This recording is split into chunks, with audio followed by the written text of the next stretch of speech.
Hi, and welcome to another edition of Dad's Divorce Live. I'm Matt Allen, editor of DadsDivorce.com. Today I'll be talking with the attorney and author of the book, A Father's Right to Custody, Julia Luyster. Julia's book details the laws of each state that are considered when awarding and modifying child custody, so it really is a great resource for dads trying to understand what will be applied in your case. So Julia, thanks for joining us. Thank you. Now, as an attorney who deals with child custody cases on a frequent basis, what compelled you to write this book? What was going on in the courtroom that made you feel like something needed to be said? You know, Matt, it's an excellent question. I was compelled to write the book for three reasons. First, I wrote the book to honor and support the fathers who actually fight for their children. As you know, not all fathers do, and those that do fight for their children do not have an easy time of it unless basically the mother abandons the children or the parents are in a no-conflict or low-conflict divorce. Second, I wrote the book based not so much on what I was seeing in the courtroom, but really what I was seeing before the case even reached the courtroom. Fathers were losing possession of the ball, so to speak, before they even got near a courtroom. They weren't obtaining the exeat orders to keep their children from being removed from their homes. They weren't immediately moving for orders to have their children returned to home when they were removed from the home by the mothers. They were sort of feeling helpless, had a deer-in-the-headlights reaction to often early and aggressive moves by angry mothers. Right. And finally, and third, I wrote the book because, of course, once you hit the courtroom in any case, and particularly in custody cases, there remains, no matter what the law says, an unspoken, and in some cases actually a legal presumption that the mother's a better parent. So I wanted men to have a resource to understand the rules of high-conflict custody disputes. So that's why it's a father's right to custody. How is this book aimed at the dads out there? Well, the book's aimed at fathers because they were really the ones I saw who needed the most assistance in dealing with high-conflict custody cases. The fathers are the ones who are taking the brunt of these high-conflict divorces where the children are used as leverage or pawns, often for child support and alimony purposes. Right. Most fathers, as you know, end up with a visitation schedule that deprives them of any significant involvement in their children's lives. But for purposes of custody, I wanted fathers to understand it's a front-end intensive work situation. For example, two men going through almost identical custody cases around the same time period. In both cases, the mother of the children moved to another state.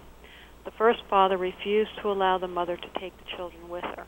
Probably one of the most important action steps that father took in the entire divorce. He spent a year focused solely on raising his children, 3 of them, litigating the divorce case, and working. The mother ended up moving in with another man. And in the end, the father did get sole custody of his 3 children, and the mother has limited visitation. The second case, the father did not get an order forcing the mother to return the children to the state, thinking she was coming home, sort of that deer-in-the-headlights initial reaction. Right. She'd driven the children out of the state while he was at work, but 2 years of litigation went by, and once the children are actually settled in a new state or a new jurisdiction, even a new town, the court is just not going to move the children back to the father. Now, there's also an unreasonable expectation that once a child reaches a certain age, there are laws in many states that a child can testify that they prefer to live with the father or the other parent. But that's just simply one consideration, and Section 2 of my book addresses custody modifications, which are much more difficult than initial custody determinations. So the book kind of summarizes common sense, practical advice for fathers before they end up in court, as well as summaries of fathers' successful court cases. You brought up parental alienation, and a significant chunk of your book is devoted to parental alienation, including summary of cases and articles explaining what exactly it is. So why was such a large portion of your book devoted to parental alienation? Yes, the reason the large portion of the book is devoted to parental alienation because in the majority of the cases it's the mother who's the perpetrator of alienating the children against their father, who's the target parent. It was first identified in the 80s by Dr. Gardner as really a litigation-induced disturbance of children found in high-conflict custody cases. So it's the fathers who are suffering from this at a much higher level than the mothers. And in fact, what was happening is that many family law courts were not recognizing, quote, parental alienation syndrome. So fathers were suffering, immeasurable losses, not only their children, but their reputations and their finances. So the book focuses first on how to avoid parental alienation system through the peaceful divorce method. But if you're in a high conflict custody situation, the book shows the father how to recharacterize a parental alienation case into an evidentiary model that the court recognizes. You're basically taking the same evidence, but you're speaking the court's language, so a judge can decide in favor of a father on the same facts and evidence. It's really repackaging the same evidence, emotional evidence, into a format that the judges can work with in the court's language to the father's advantage. So the cases in the book tell the father how to present his evidence. So finally, what do you hope the dads out there will get out of your book? I really hope the fathers find the book a useful resource for handling their custody cases, no matter what state they live in. But also, I hope they find it as the book a source of hope.